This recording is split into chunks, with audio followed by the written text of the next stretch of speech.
Keyshawn Davis claims that he would beat Gervonta Tank Davis, which is, it'd be a huge step up to what he's been fighting.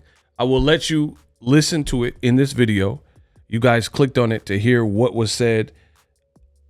I just have so many things that I'd like to discuss regarding these comments from Keyshawn Davis. So make sure you follow me on social media. Keyshawn Davis says in a fight, he would beat Tank Davis.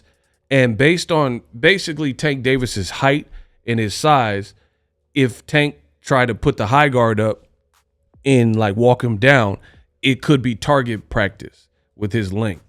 In a brand new interview with Top Rank, we'll take a listen to what Keyshawn had to say. Me and Tank fight, I feel like that cautious. He's gonna be, honestly, we all know what Tank got. He got that one shot to knock you out. So that's the only thing I'm looking out for. I feel like when it comes to me, bro, you gotta look out for a lot of like my stabs. Yeah. You see my stabs was crazy. Yeah. You see I got that shot in the left hook or the right. Either hand. You see my speed is crazy, my defense is crazy. Yeah. I'm not saying he don't got none of that. I just feel like I got more weapons than he got.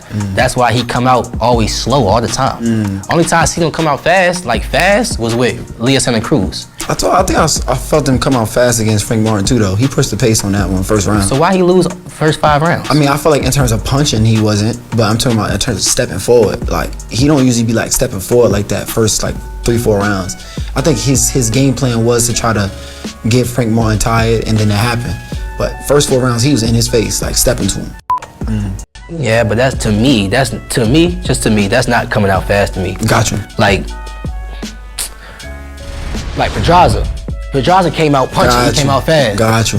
Last dude, he came out fast punching. Like, I gotta be sharp with both of those guys. So if I got a short guy, 5'5", I'm 5'10". Yeah. I got longer arms than him. Yeah. If I got a guy that's just walking to me with his hands up, target practice for me. And you're not just gonna catch me, bro. I got good defense. So like, I just feel like with me and Tank, it's gonna be a lot he's worried about with me. But he's not gonna say that. But I know boxing. Yeah. You know what I mean? I know boxing, and also I know myself. So I feel like I beat Tank too, as well. I really feel like it'll be like a Sugar Ray versus Roberto Duran. Wow. I mean, this sounds totally delusional.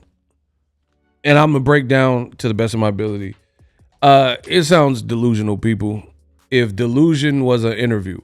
Now, I get it, Top Rank's trying to do something different, so they got the fighters interviewing the fighters. Terrible idea.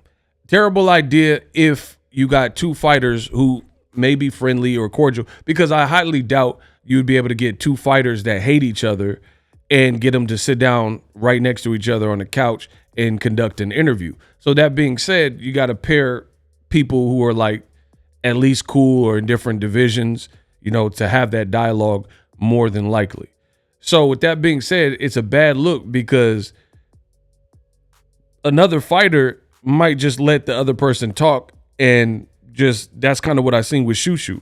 Shushu's just like, But if Keyshawn was saying this stuff to me, I would have a lot more follow-up questions with what he's saying. So let me try to break that down here. I mean, the comparisons between Sugar Ray Leonard and Hagler or whatever he said, horrible. You ain't fought nowhere near the realm of Tank, let alone Sugar Ray Leonard. So throw that out there. Then he said that I got a lot of things that Tank gonna have to worry about me, and he gonna be worried about me and all this stuff. That's completely one-sided. So your synopsis is that Tank got a lot to worry about. He's fought at a higher level, bigger events, but he got to worry a lot about you, but you're completely undermining him like as if you have nothing to worry about. Then making comments about Tank being short. It just sounds like basic stuff you see online. Here's the thing with the short person, the short fighter. A person who is short and shorter than the people in their division, guess what? Most men stop growing per puberty, anywhere between 21 through 25 years old. So when you get to Tank's age, he's not going to get any taller. Like, unless you have a medical condition, once you pass 25 years or so, it's not likely that you're going to shoot up and grow a foot taller after that point, right? So the thing with the person who's Tank's size, or Mike Tyson, who was shorter than the other heavyweights he was fighting, is they know that. Everybody in sparring is bigger than them, taller than them, longer arms. You know, the pro fights they have, taller people. When they do podcasts, a lot of the people are taller than them. It's just, you're short, you're short. It is what it is. But you look at Pitbull Cruz, Nick Ball, Mike Tyson, Gervonta Davis, the guys who are typically shorter, it's like almost like they use it to their advantage. Hey, I'm not the tallest in the division. Even Sean Porter. Sean Porter's not the tallest welterweight. But they kind of use it to their advantage. Like, Sean Porter will come at you with these like overhands and stuff you got to look out for, because he's like pretty quick and trying to cut off the distance on you. So what you are saying or looking at as potentially a weakness could be Tank's strength, because he's used to fighting bigger people. Mario Barrios is taller than Keyshawn Davis. And Mario Barrios had the fight where his eye was all messed up. So to me, that was a more dangerous. The same guy fought Kenneth Sims later. That's a more dangerous fight in a fight to ready you for a Tank Davis beyond what Keyshawn Davis has fought. So Keyshawn hasn't fought anyone even remotely as good as the guy that Barrios fought, and on his way up before he got the Tank fight. So let's see what people are saying in my comment section. The young kid is delusional. See, that's what I'm saying. I knew I couldn't be alone. You are not alone, Michael Jackson voice. The comments it just sounds like he's too, I don't even want to say too confident. Oh, wow. He got I don't like that ish. I don't like that. I'm about to have to drop a dime on him. I don't like that. Bro, he put the Rico from Belly on him. This man just giving Tank his flowers in another interview. Keyshawn wants that check. Actually fight someone good in the 12th round and then push for the fight with Frank Martin or Edwin De Los Santos would be good first. That's a good point. Yeah, be the De Los Santos. He's talking about, like, in the interview, Keyshawn is talking about Jose Pedraza.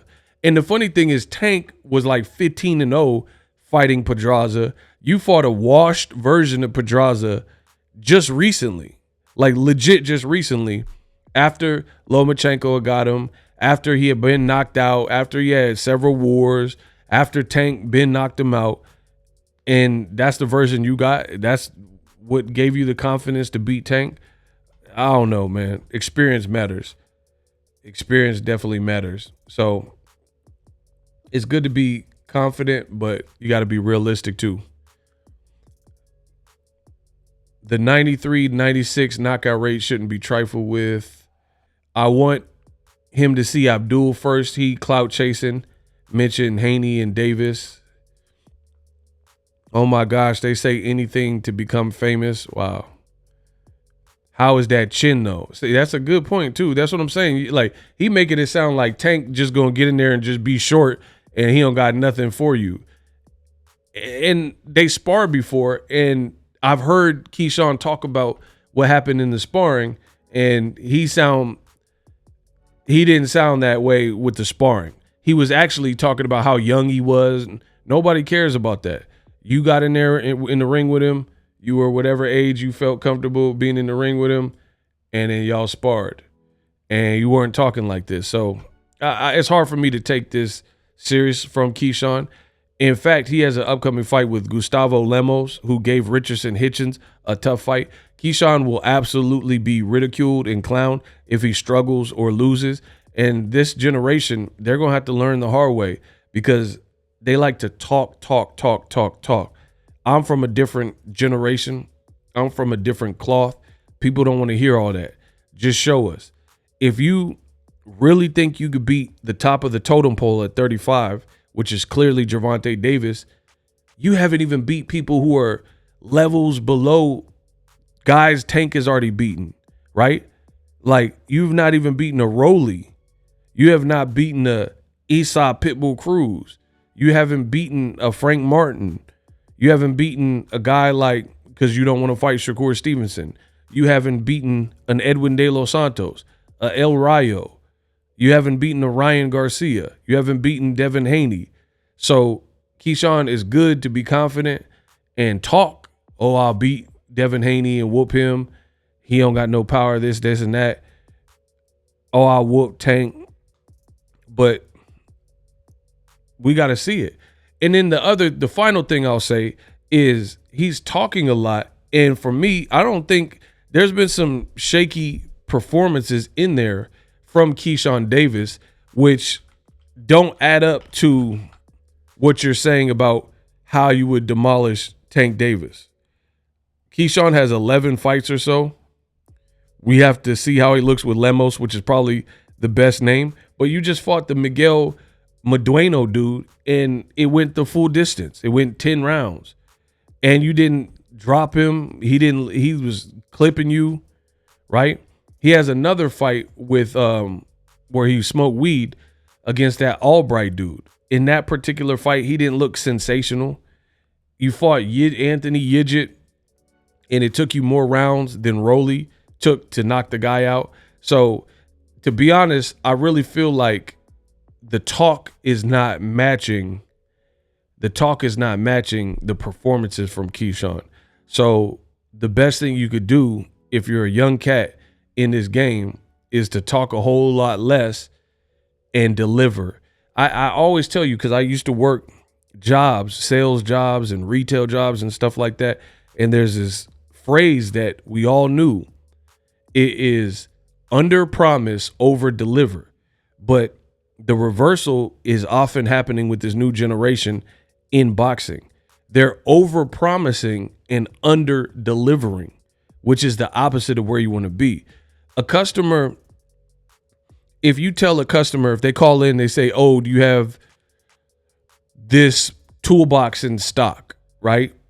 And you too lazy to go in the back and check or hold it for them or whatever. And you're like, yeah, the computer says we should have it, right? And then they came in with the expectation, drove all the way down to the store that they were going to get this $1,000 toolbox.